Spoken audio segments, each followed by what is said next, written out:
Glad to be here today. Thanks to the Peanut Shellers, the Peanut Commission, Peanut Federation, all those who make this possible.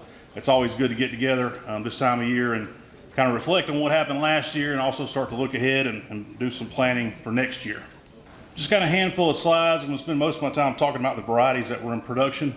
But up first, last year in 2025, this is just Georgia crop improvement. We're going to touch on Southern Seed Certification, which handles certification in Alabama and Florida. But just Georgia crop improvement here in Georgia, we issued 3.2 million peanut seed tags last year. And just for some perspective, each tag represents a 50-pound unit of seed. So just in Georgia, there's 160 million pounds of certified seed produced last year. Our certified acres increased just a bit.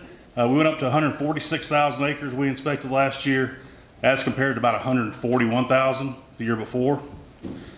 And of those 146,000 acres, there was 21 varieties. Now, thankfully, the majority is made up by 2 varieties, which makes it a little easier on us in terms of inspections. But we did look at 21 different varieties, both those currently available commercially, as well as some new breeder lines.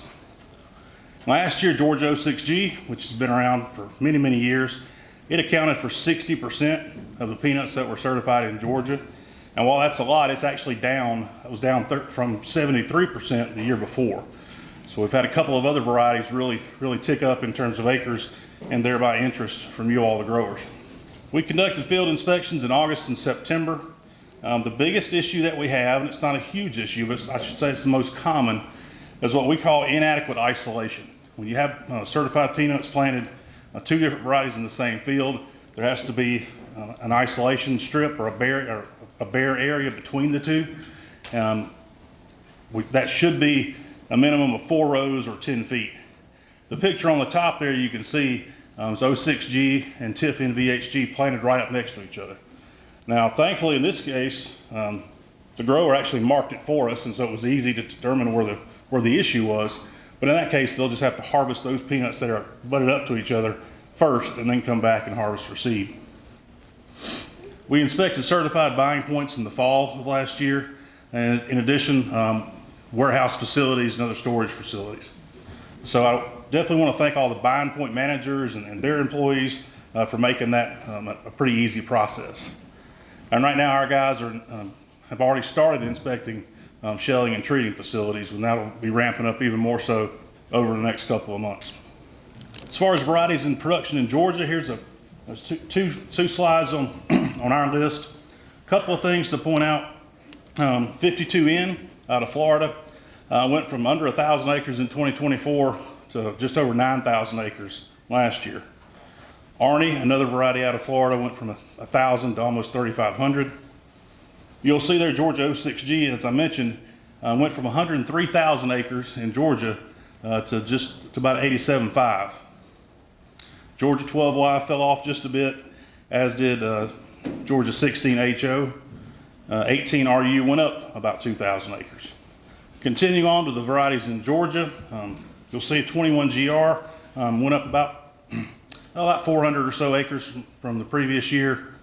If you look down, the big one there that jumps out at me and our staff, which we were really pleasantly surprised, TIF NVHG, still a relatively new peanut, 5,500 acres in 2024 to almost 21,000 acres in Georgia last year. Tremendous amount of interest in this variety, and from what we've seen, growers really like it. These are the varieties that were produced in Alabama and Florida. These were inspected and certified by Southern Seed Certification. Thanks to Brandon Dillard and his team for their work and for providing this information. If you look at their list there, a couple of things to note. Arnie went from 688 acres in 24 to almost 2,200 in 2025. AUNPL 17 fell off a little bit from the previous year, and 52N held pretty steady. Looking at the rest of the varieties that were certified in Alabama and Florida, 06G went from 8,700 to over 10,000 last year. 12Y fell off about 2,000 acres, dropping from 7,600 to 5,600. 16HO fell off a bit as well, going from 8,900 to about 5,000. Look down a little further, though, we see IPG 913. That's a peanut that's being marketed by Dynagro. Last year, between Alabama and Florida, about 1,000 acres were produced 2 years ago, and last year, about 4,200 acres were produced. Much like in Georgia, you'll see there with TIFN VHG, went from 468 acres to about 1,900. So we continue to see a lot of interest in that one. I included the information from South Carolina. Our folks at Clemson handle certification activities there, and they provided this info for us. Not a lot of difference there year over year, a slight drop in total acres, but nothing outstanding. Intellectual property protection. It's always important that we talk about this when we're talking about peanut varieties. And when you think about the work that goes into developing, selecting, developing, breeding, and bringing a peanut variety to market, tremendous amount of investment, tremendous amount of time, and all these varieties have some level of protection. Every variety that we talked about today has PVP protection, or plant variety protection. For varieties that are PVP, a farmer may save enough seed to plant his or her own holdings, but they can't save enough that they would sell it. So you can save enough for your own use, and that's on PVP varieties. Also important to remember is, in addition to PVP protection, a number of varieties either have a patent or they have a patent pending. And currently of our list, those are Georgia 18 RU, Georgia Val HO, Georgia SP RKN, Georgia 21 GR, Georgia 22 MPR, and IPG 913. Let me be clear. A patent supersedes a PVP. If it is a patented variety, you cannot save it for your own use. We were talking in the trade show a little bit earlier, and a fella came by and was asking about this variety and that variety, and he said, yeah, I've got some of that 21, I think I want to save it. Blake Fleeman with Georgia Seed Development was right there, and on the spot he said, sir, I'm sorry, but that variety is patented. So it's not that, we know that farmers want to be able to save seed, but these varieties are patented for a reason. Tremendous investment went into producing these, and the goal is to make sure that those royalty dollars from production come back into the breeding programs and help it continue. Seed quality and quantity for 2026. As we talked about, Arnie, 52N, 18 RU, 21 GR, and TIFN VHG were all up year over year. As I mentioned, TIFN VHG was up about 15,000 acres. So overall seed quantity should be adequate.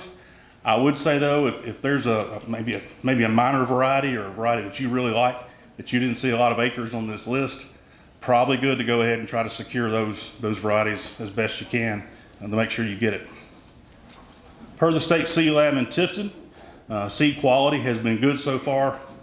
Germination rates have been on the average in the mid-90s, and the presence of aspergillus or mold has been relatively low. Samples received as of last Friday, 251 Georgia certified and 89 out-of-state certified, 554 Georgia service samples, and 330 out-of-state service samples. And I got an updated list from Dr. Todd Leeson at the lab last night, or late yesterday. In-state certified is 271, out-of-state certified is 176, in-state service 569, and out-of-state 377. So a total so far of about 1,400 samples have been received. I'd be remiss if I didn't thank our lab. We're very fortunate to have the lab here in Tifton, the Georgia Department of Ag State Seed Lab, Dr. Kerry Crabtree, Dr. Todd Leeson, Jenny Hall, all the team there. They do an outstanding job, and they're very difficult for us to do our job without them, so we appreciate all their efforts. And with that, I'll turn it back over to Caleb. I'll be around during the break if you have any questions. Thanks for the opportunity.